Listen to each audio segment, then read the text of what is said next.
Cressida McKean, Cooking for Wellness. All right, let me.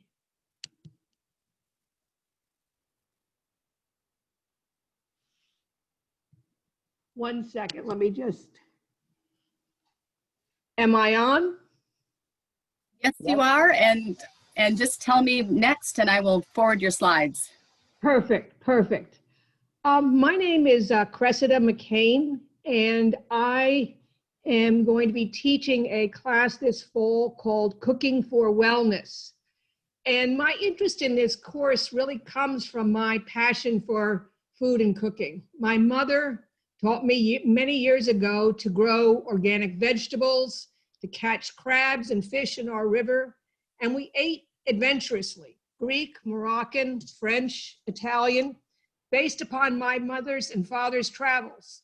And I grew up cooking with my mother. Later, I worked in Latin America and Asia as an economist and began cooking the food I ate abroad. In 2014, I took a year-long master's class at Culinary, a DC-based cooking school, and have been taking classes with local chefs for a number of years. In 2016, I began teaching cooking classes at Arlington Community Learning. My goal here is really in this course is to be informative. I don't want to preach. Food is personal. There's really no one right way.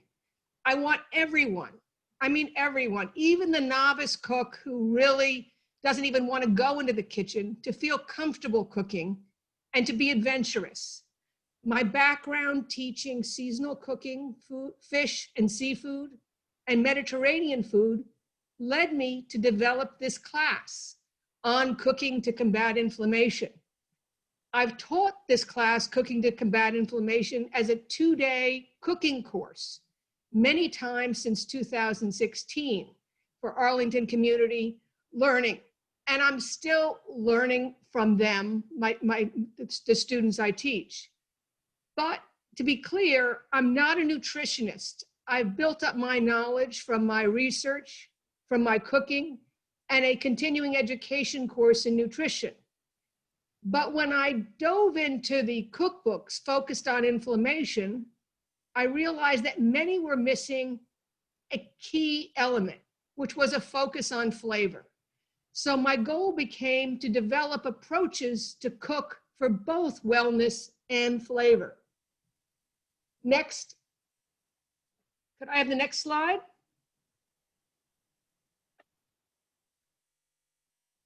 Well, once I get the next slide up, I'll be showing you a graphic of a leaky gut. And so why am I showing you a graphic of a leaky gut? This graphic is trying to illustrate how my course will cover chronic inflammation. An unhealthy gut can really disrupt a key body function. A new area of research in nutrition talks about the gut-brain connection, which can cause toxins to penetrate your gut. Could I have the next slide, please?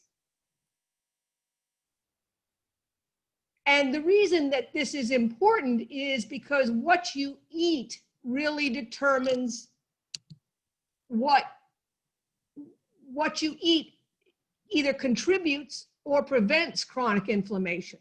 So in this case, a high gluten diet, let's say if you want to eat a lot of bagels and white bread, and you do that on a regular basis, you may want to be careful because it can rupture your intestinal lining, leading to leaky gut and often resulting in a chronic autoimmune disease. Now, the next slide here in terms of cooking for wellness is the bulk of this course is focused on cooking approaches. And I want to give you tools to incorporate more healthy food into your own cooking. I'm going to share handouts and a recipe packet as part of the class. So this slide here, Fish and Seafood Techniques, gives you some flavor of how I want to share concrete ways to approach cooking. In this case, oven steaming, where you place a pan of boiling water underneath your salmon in a very low oven, and it creates very moist fish. Next slide. Yes, and so finally, this picture of an oven steamed salmon is showing you how I'm going to help you create a meal that's full of flavor, that provides healthy omega-3 fatty acids and antioxidants. So it's really just trying to walk you through the process.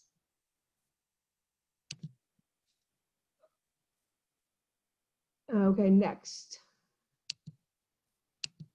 And finally, to close, I'm going to tell you why I'm teaching this course. I really want to share my passion for food and cooking. I want to share information about diets and wellness, and I want to share tools that help you change what and how to cook. And finally, I want to motivate others, even the novice cook that really doesn't feel comfortable in the kitchen, to feel comfortable cooking for both wellness and flavor. Thanks very much, and I hope you'll join me in the Cooking for Wellness class, Preventing Chronic Inflammation, this fall. Thank you. This is a course that I've offered once before, and the reason I am interested in offering this course is that when I look at the broad scope of threats to the global existence, I see three that really can have a global impact. One is global climate change, which has received a great deal of attention in recent years, and is one actually that I devoted my professional career to addressing. The second is the threat of nuclear war, which when I was a young man was a prime topic in the post-war period. And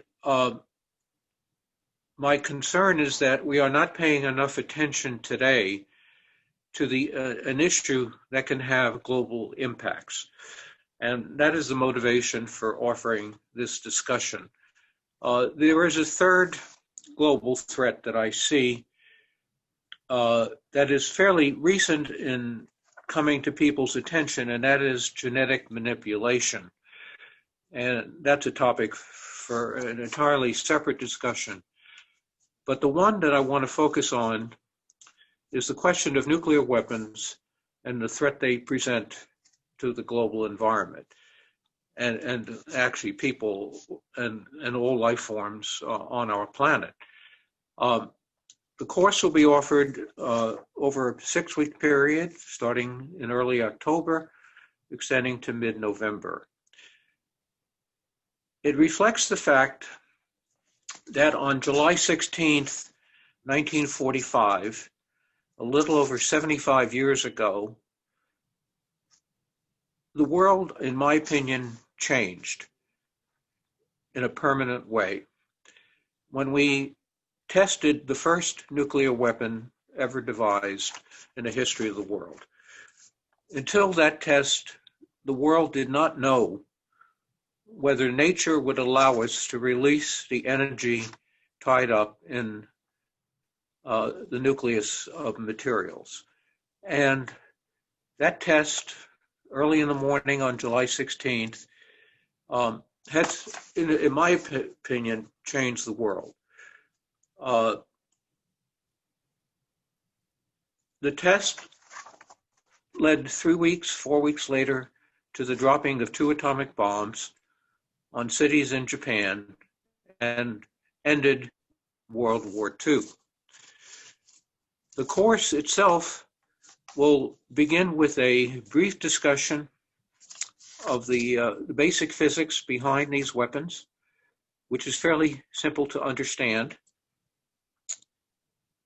It will then talk about some of the background to the development of these weapons,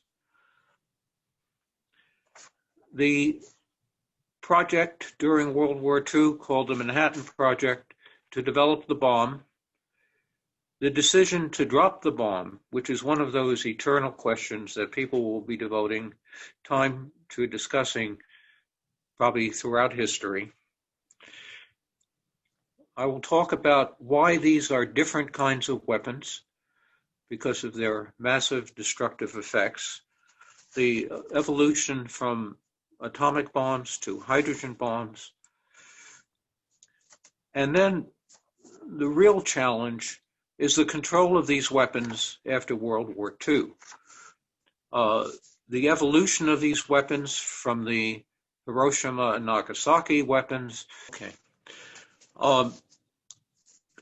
In the post-war period, the evolution of these weapons into much larger weapons than we had over Japan, and then the efforts, the ongoing efforts to control these weapons in our society. A good part of the discussion will be focused on the decision to drop the bomb, 2 bombs, and to illustrate some of that discussion, I will use a 1972 recording of one of the scientists who worked at Los Alamos during World War II and his thoughts on how the scientific community at that time looked upon the decision to drop that bomb. Now, it is of course true that there's extensive literature on this subject, and my purpose will be to help guide you just through some of the basic physics and direct you to some of the more illuminating literature on the subject. But the class will also involve open discussion on some of the political issues, such as the decision to drop the bomb. I would point out that we are now celebrating the 75th anniversary of the events in Japan. There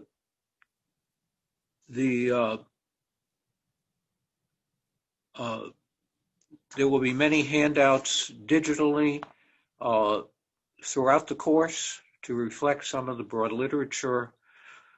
And I make reference to a non-required, but suggestive reading at the end of the write-up on my course. It is a chapter from a book that is now available, that I wrote, that is now available on open access. And chapter 7 deals with the basic physics of nuclear devices and nuclear power. And I recommend that as background for the first course so we can get quickly through the physics and get to the more difficult issues of how do we control these frightening weapons. Thank you.